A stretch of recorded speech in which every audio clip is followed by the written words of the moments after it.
Welcome to War of the Stars, a Star Wars podcast, coming to you every week from deep within the Outer Rim, far beyond the watchful ice of the Galactic Empire.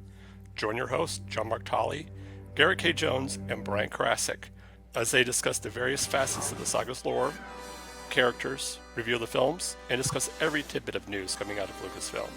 And remember, this isn't just my Star Wars, this isn't just your Star Wars, this is our Star Wars.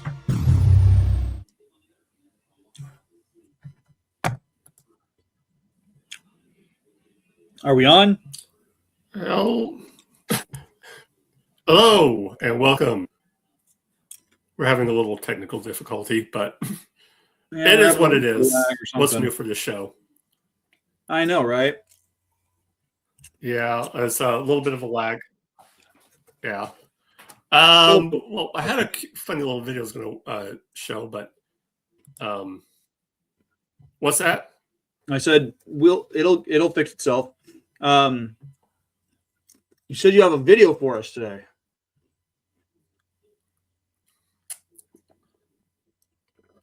I did. I was hoping to play it for the intro, but will tell a little bit about what our well, let's do it. I can bring it up and add it to the stage, and people can see for themselves. All right. It's not letting. There we go. It's not coming up.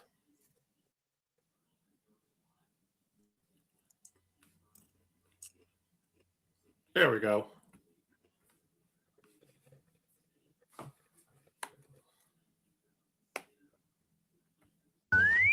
I'm not sure this floor is entirely stable. Oh, hello. I don't believe you have been introduced. R2-D2, a pleasure to meet you. I am C-3PO Human Cyborg Relations. I beg your pardon, but what do you mean, naked? My parts are showing. My goodness. So that was the first meeting of two of our favorite droids, R2-D2 and C-3PO, in episode 1, The Phantom Menace. And we are talking about, as it says right there, Rosencrantz and Guildenstern are droids. So yeah, we're talking R2 and 3PO today. Yeah, we are. It's gonna be a nice little episode. I'm kind of bummed out. We logged out last week with Brian, and then he fell into a black hole somewhere. And maybe he'll find his way out. Maybe he'll crawl. He'll probably use the powers of the dark side to. You're crossing streams again, Brian. Garrett. I am. What streams did I cross? Yeah, Tesseract. Oh, I was thinking Marvel more along and the lines of, I mean, I guess I was thinking more along the lines of Interstellar. Like he fell into a black hole. Now he's trapped in a bookcase somewhere. Oh. You said Tesseract, and that was the first thing I thought of was, MCU, the Tesseract. Yeah. I mean, they're all owned by the mouse, so. They are. Actually, speaking of the mouse, before we get started on our main topic, I think we need to talk a little bit about the apparent news coming out of Lucasfilm. I still haven't got anything. I mean, it was reported by Yahoo News, by Screen Rant. I saw Forbes report it too, that Kathleen Kennedy is out as head of Lucasfilm. She's not out yet, but I think they're moving in that direction.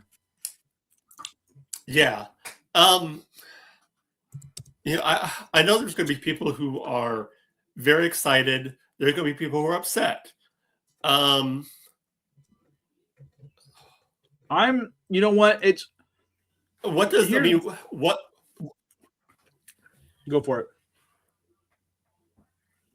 So here's my thing, and this is something I've always found interesting when it comes to people's current view on Kathleen Kennedy.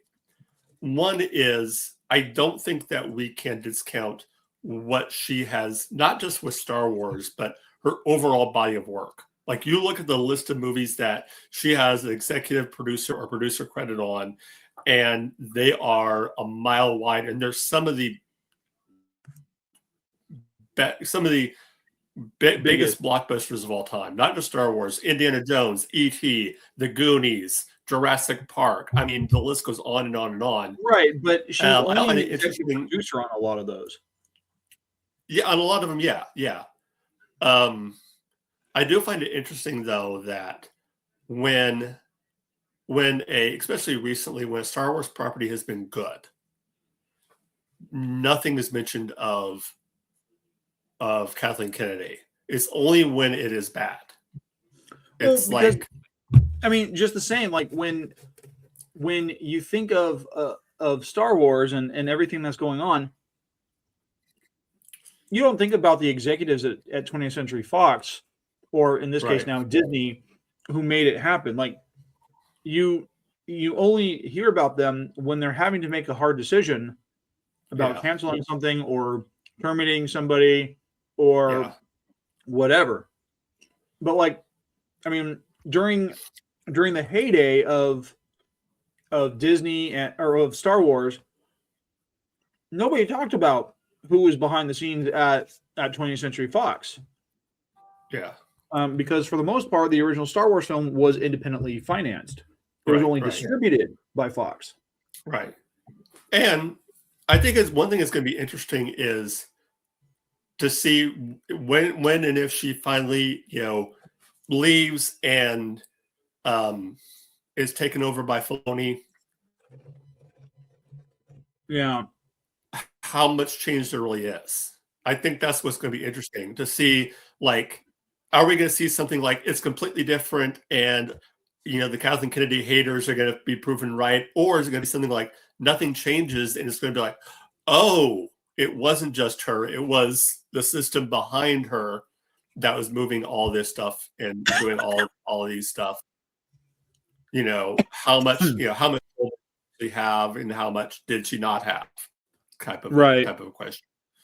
Well, and I think there are a lot of people who maybe rightly or wrongly are thinking that Filoni's going to come in and save the day. We don't know. Well, so here's how things are playing out. If her dismissal actually goes through, if she is going to be let go before the end of the year, she is going to be replaced by Dave Filoni as the creative lead. Okay. But when it comes to overseeing the business and the executive side, that's going to be handed over to Lin-Wen Brennan, who I didn't even know existed until this whole thing went into play. But what's interesting is they're modeling the same structure that DC Studios is using, where you have Peter Safran handling the business and executive side, and you have James Gunn handling the creative side. Creative side. Okay. And it's not a bad idea to have two people. No. Yeah, that actually makes a lot of sense. But at the same time, you need to make sure that the vision is consistent across the board. Yeah. And on the one hand, I am glad that if this is all unfolding the way it is, I'm glad to see Kennedy's departure. Because while she has been a part of Lucasfilm for decades, the decisions that she has been making since 2012 have not necessarily been the best. She was pushing agendas that didn't need to be pushed. She was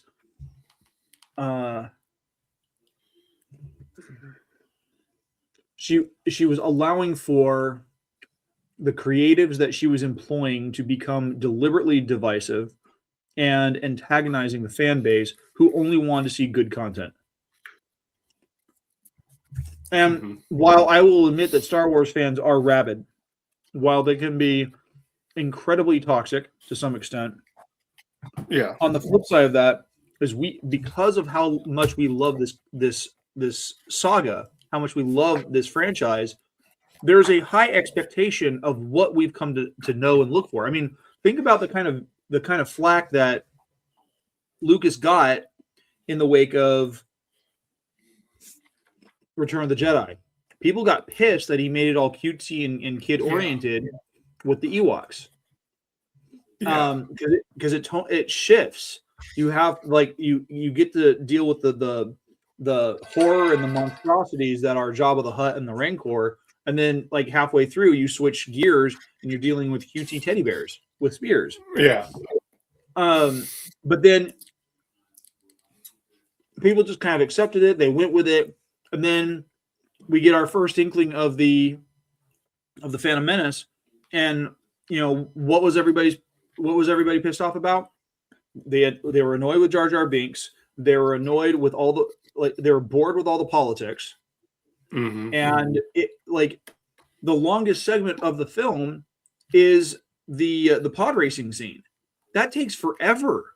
Like I fall asleep through that whole sequence. I wake up and there's still pod racing. Yeah. But I mean, what's interesting though is like I'm looking at some of the main headlines here. Like Collider thinks it's a huge mistake with Kathleen Kennedy's departure. Okay.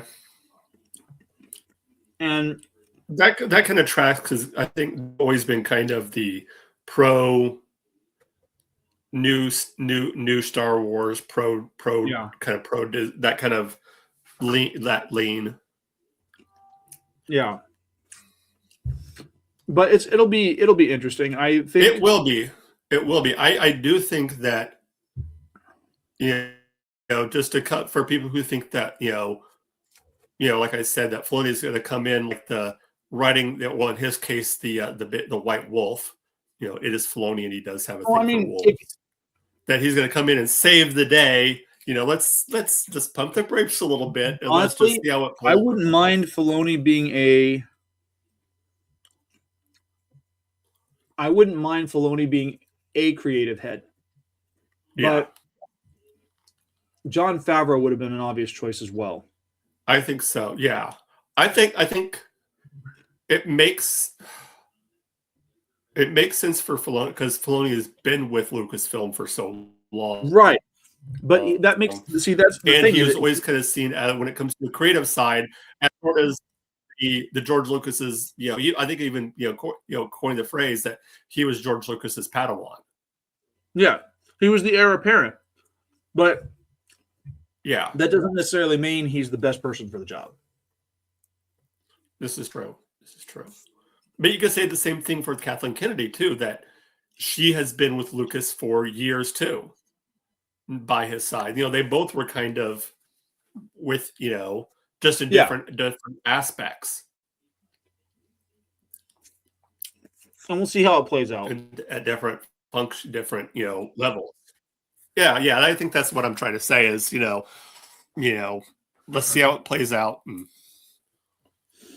Yep. So anyway, back to the topic end. Yes, back to our topic. And back to our topic. Just a little side note. I just thought we needed to kind of talk about that for a while because it was big Star Wars news, and we want to talk all things Star Wars. So, So, my first question for you is, yes. What were your thoughts when you initially encountered C-3PO and R2-D2?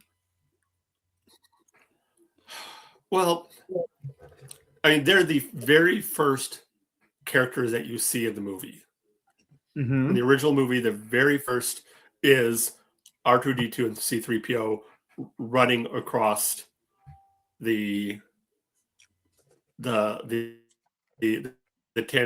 4, inside the Tandem 4, trying to get away from the stormtroopers. So right then you kind of know that they're going to be important, and they're think creatures to watch. And yeah,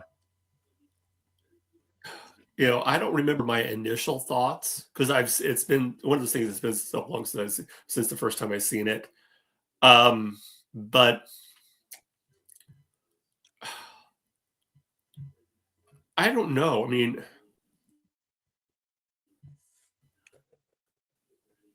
What do you mean you don't know? you get the sense of. I'm trying to formulate my words in my head. Sorry. I'm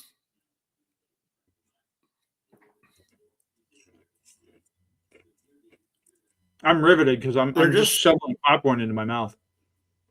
I can tell. Sorry. I'll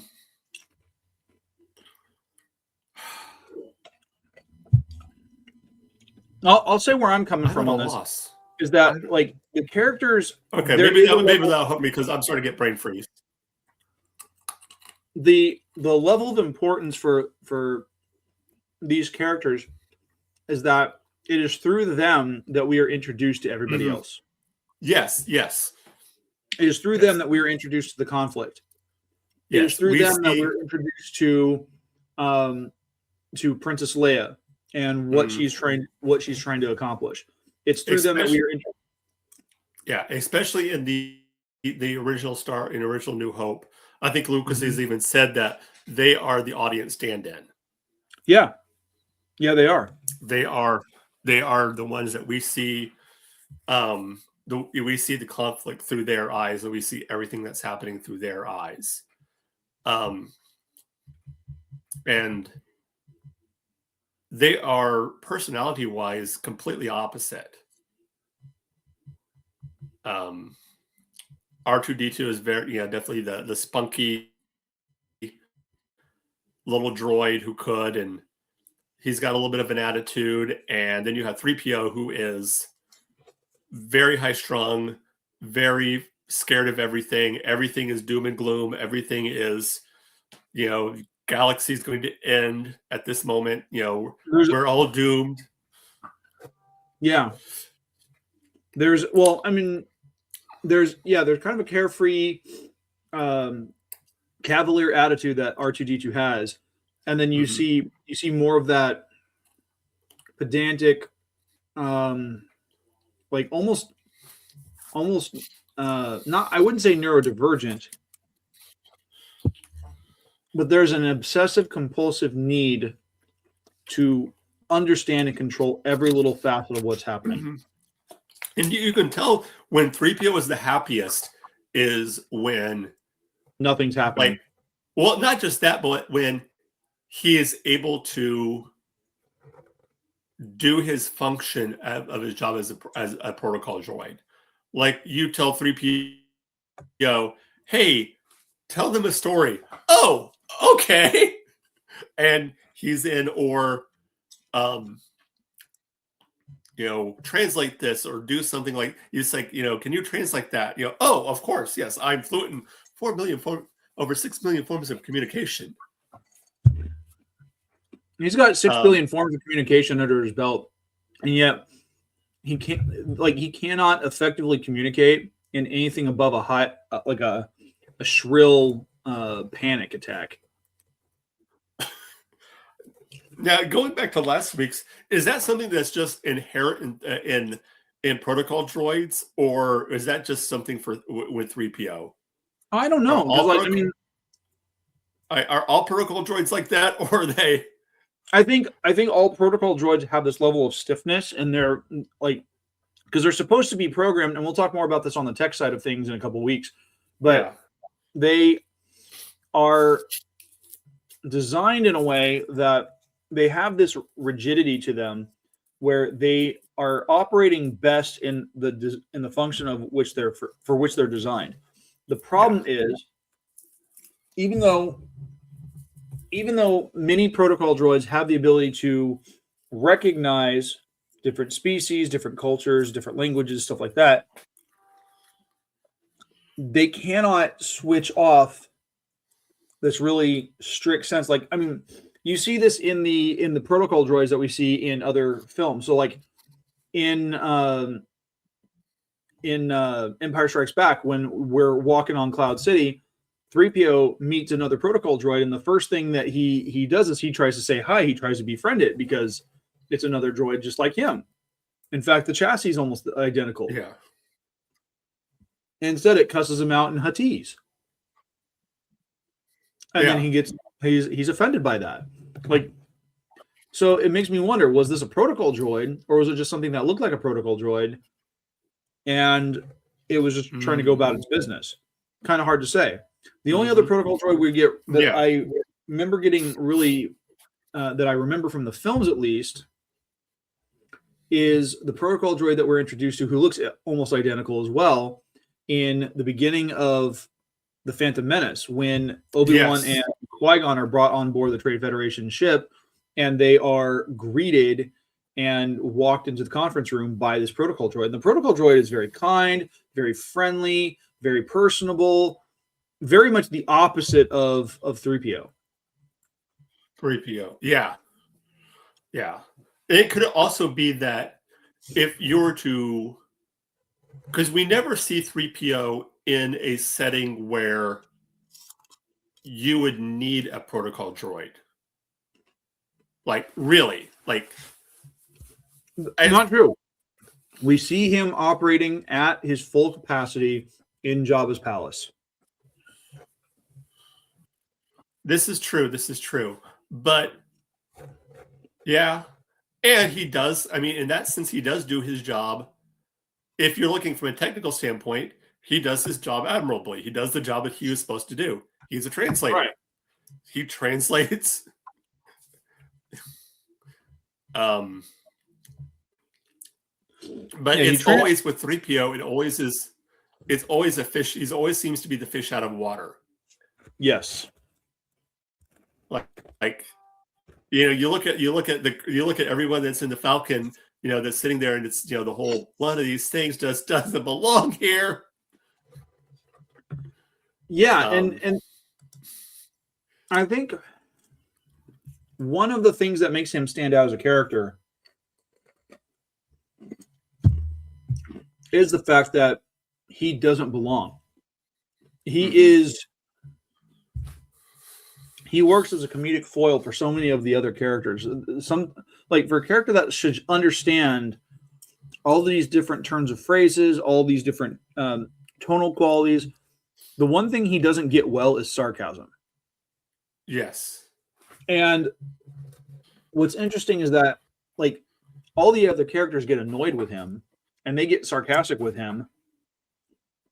And he just doesn't get it. Like, he's just like, I'm just trying to help.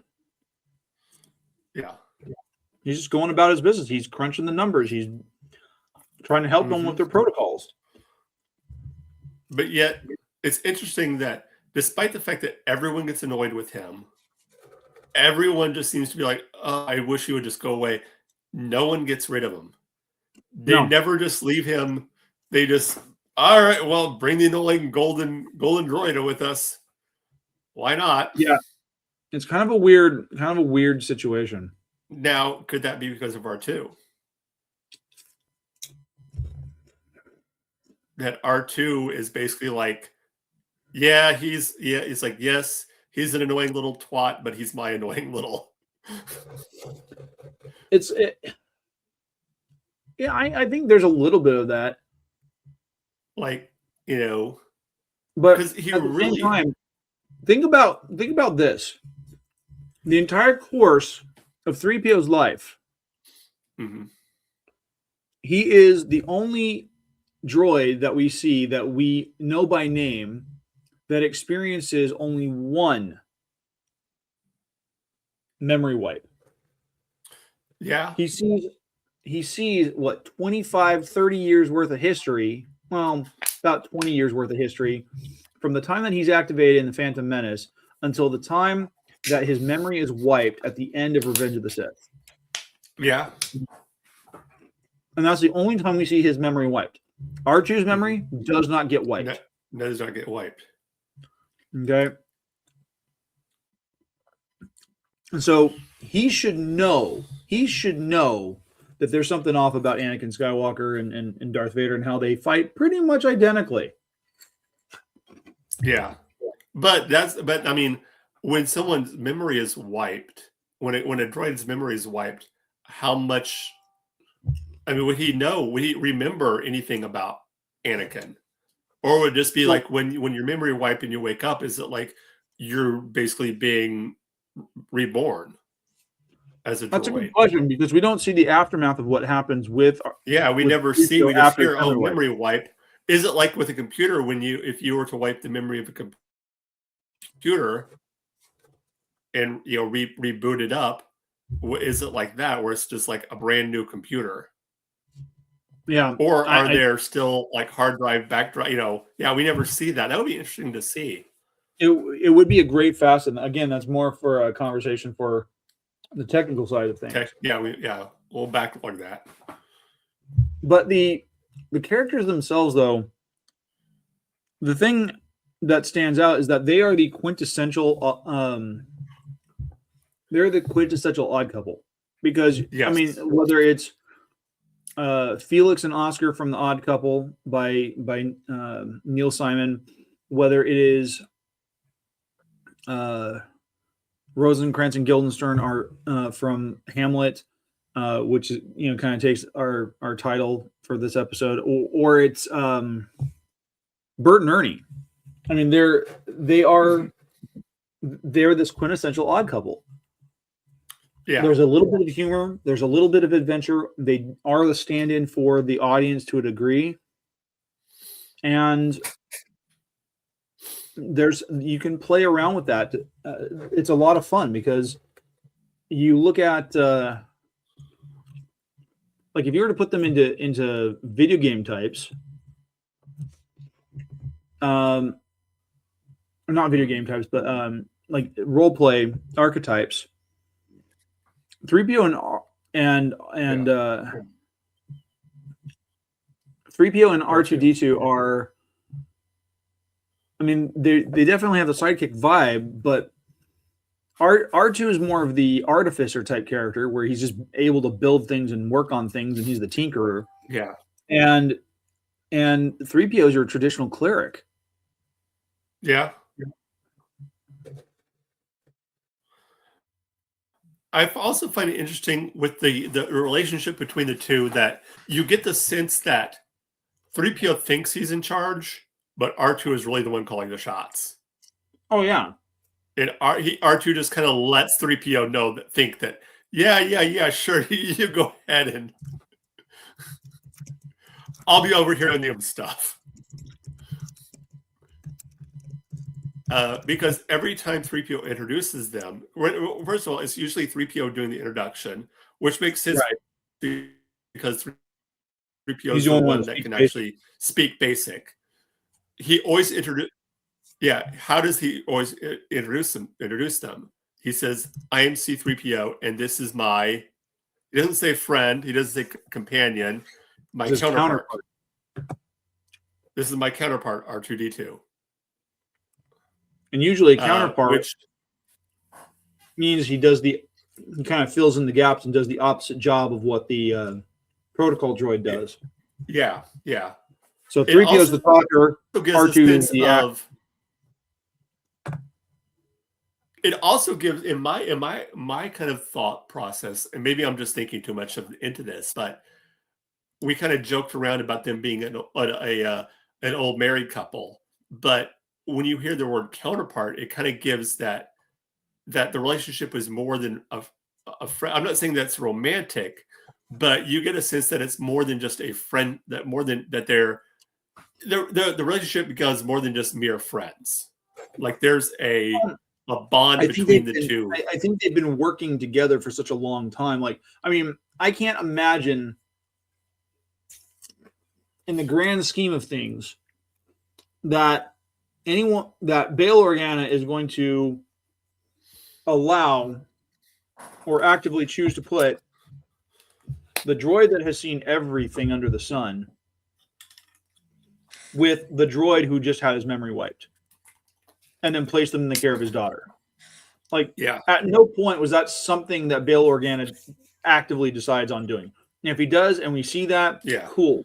But this seems more like something that, because of who 3PO is and what he has seen and what he cannot remember, it would make sense that R2 finagled the situation so that they could work together, because they work well with each other.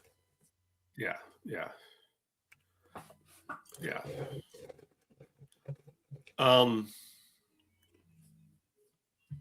Well, we talked a little bit. Let's talk about R2 now, since we talked about 3PO for a little while. Yeah.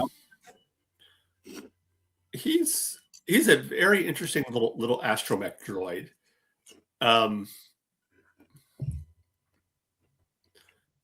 Very. I always liked feisty. R2. He was fun. He is. He's a fun droid.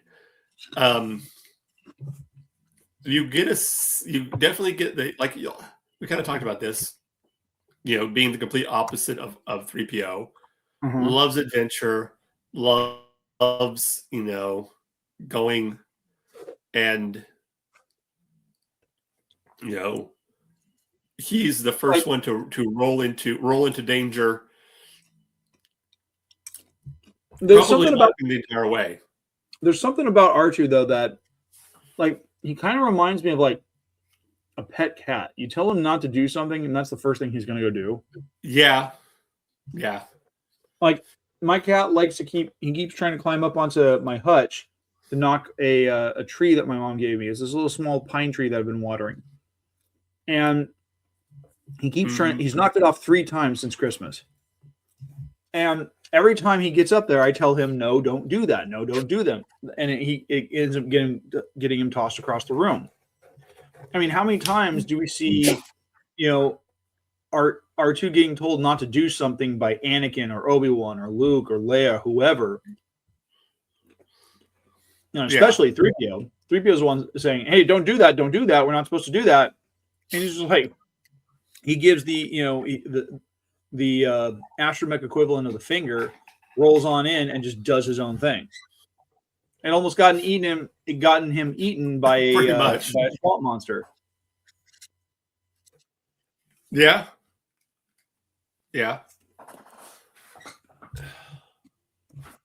So yeah.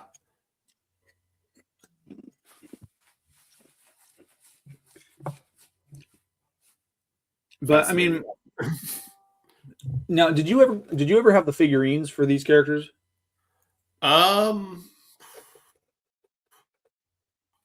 My cousin did.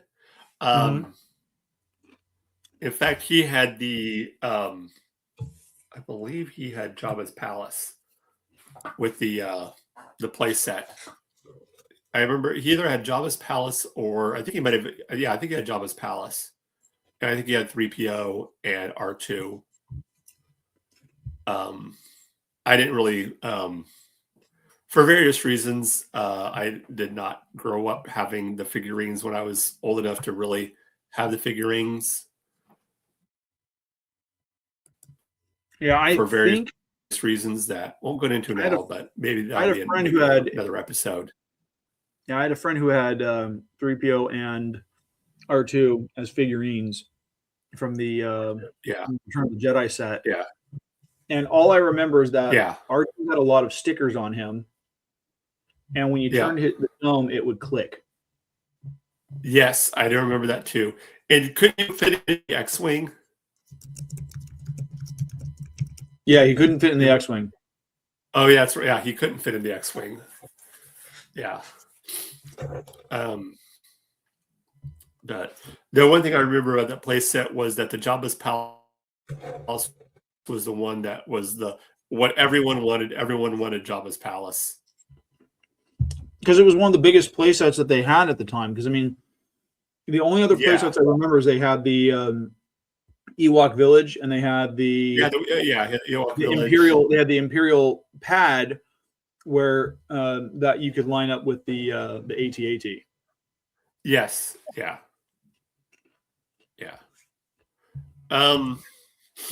But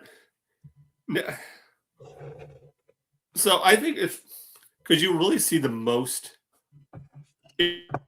interaction as far as a relationship with humans with the droids when it comes to R2, especially R2 and Luke.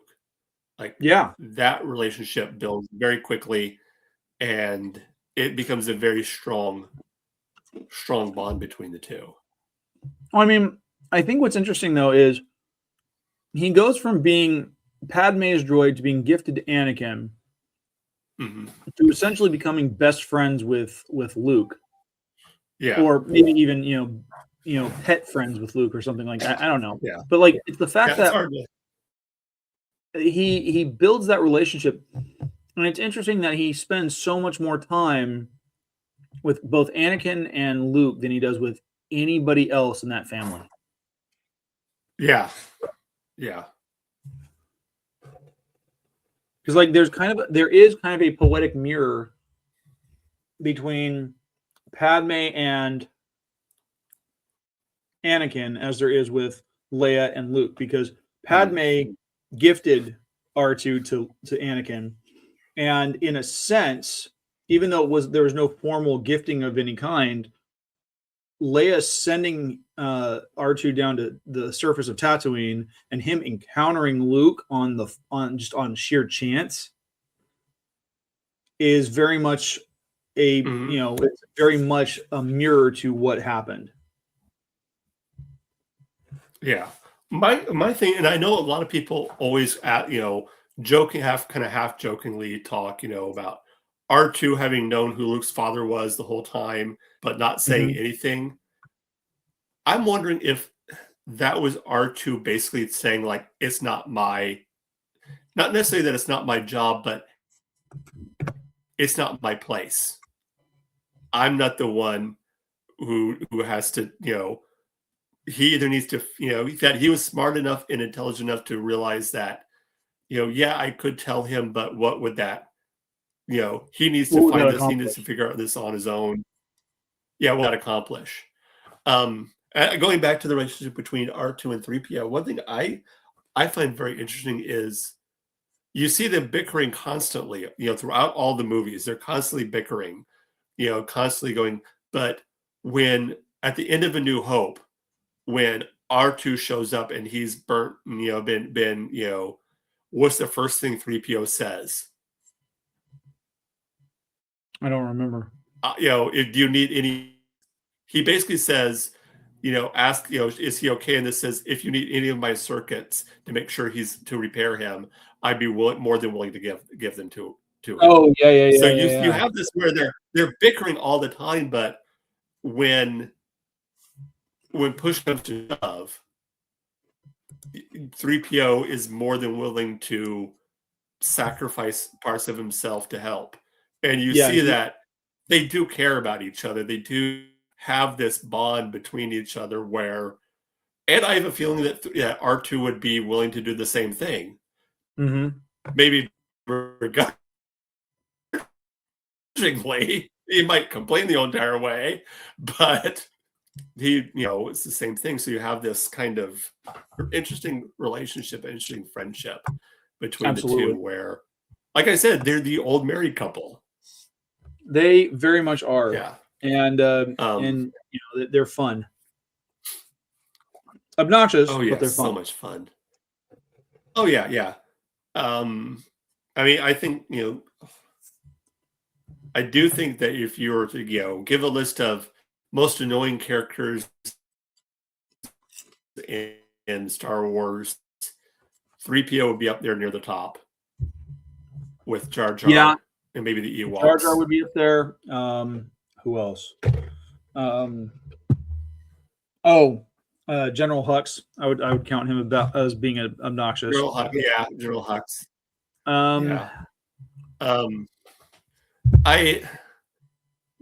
But I think with 3PO, he's annoying, but it's that kind of annoying that you're like, yeah, he's annoying, but like I think I kind of said it before. He serves a purpose, though. He serves a purpose, and you get a sense of, yes, he's an annoying little, annoying little droid, but he's our annoying little droid. Yeah. And I think there's something to be said about the way the character was written. Like, despite if you get annoyed with him, that's great. But if you still feel an affinity for the character later on, that's that's even better. He's annoying, but he's also endearing.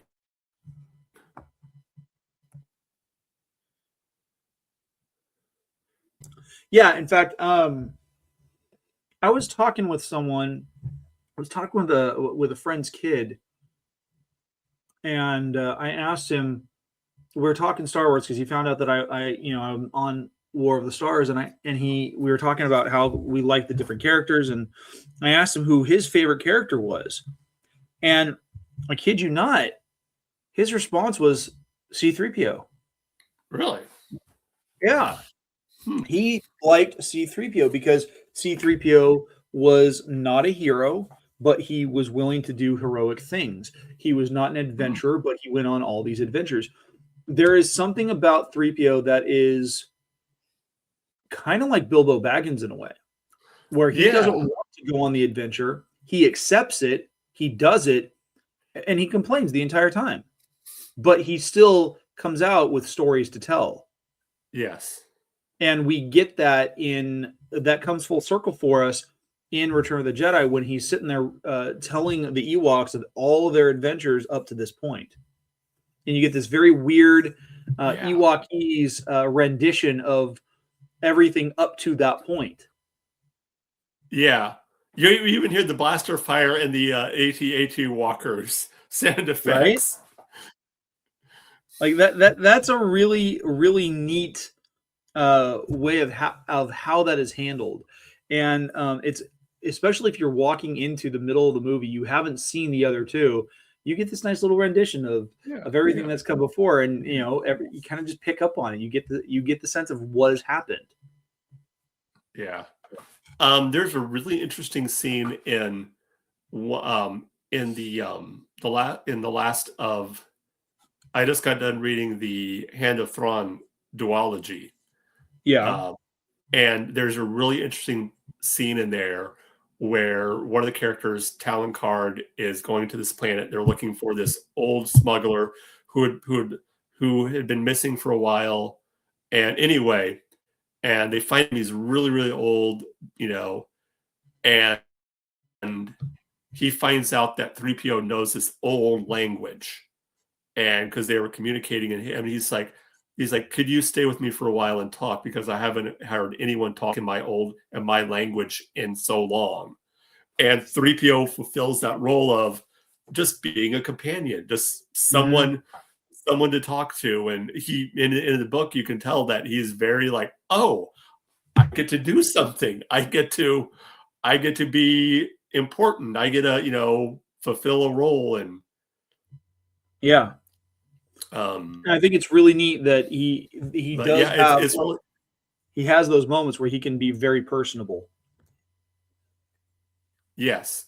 He can be annoying and always say, telling people the odds even if they don't want to hear it. Yep. I mean, the only person who never really wants to hear the odds is Han, but that's Han for you. That is Han for you. Oh, that about does it for our conversation. I think so. Yeah. We're two very classic characters who really they are.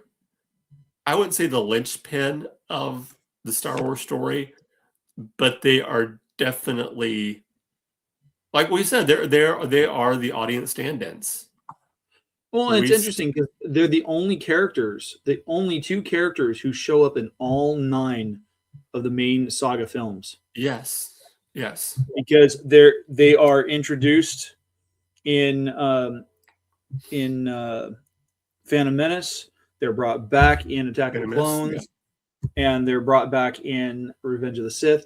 They are reintroduced in A New Hope, and they go through every single one of those nine films. I think the only one that they aren't in, even in a cameo, is I don't think they're in Solo. They're in Andor. Yeah. They're in like one short little scene in Andor. And they're in one scene of Rogue One as well. That's what I meant. And that's what I meant. Rogue One. Yeah, they're in Rogue Yeah. One. I mean, I don't know why I said Andor. I meant Rogue One. But they're not in Solo. I don't believe they're in Solo. No, in fact, let me check on that. Now, Anthony Daniels might be in Solo, but I don't think 3PO or R2 is. I could be wrong. They're not. Yeah. It's the only film. It's the only live action film. No, it's the only film that has come out to theaters that does not feature them, because they do show up in the Clone Wars film. Yes. Yes. Yeah. So cool. All right. Well, what are we talking about next week?